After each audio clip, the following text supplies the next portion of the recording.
Хочу поблагодарить главу государства Касым-Жомарта Кемелевича Токаева за поддержку науки и ученых Казахстана.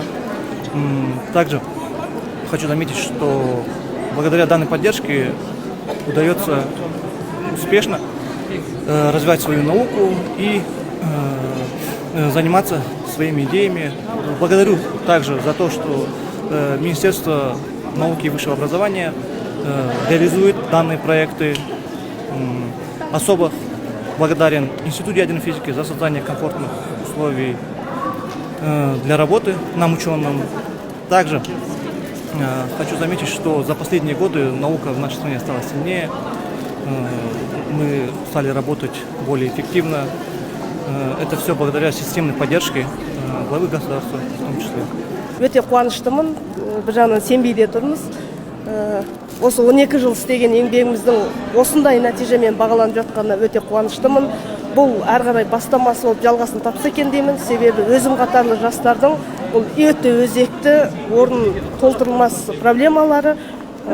Мемлекет басшысына рахмет, ғылым және білім министрлігіне рахмет, осыдан бәрімізді саралап өткізіп, осындай конкурстың шешімін шығарып беріп жатқанына бұл өте үлкен қолдау.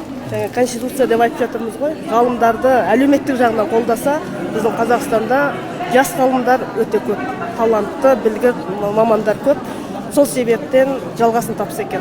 Хотелось бы выразить благодарность нашей стране, нашей родине за такую поддержку большую, потому что молодым ученым, которые на самом деле сейчас не имеют жилья, помимо того, что делать свою работу, еще приходится решать бытовые вопросы по поводу жилья. На данный момент сейчас эта проблема решена, и молодые ученые могут дальше заниматься наукой, дальше продолжать писать статьи, продвигать науку отечественную и добиваться больших результатов.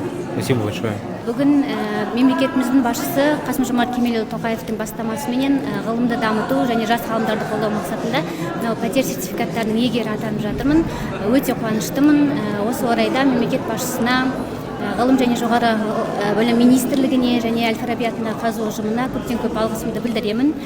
Және бұл жаңағы беріліп жатқан пәтер жас ғалымдардың ғылым саласында алаңдамай осы бағытта жақсы жұмыс жасауларына үлкен септігін тигізеді деп санаймын.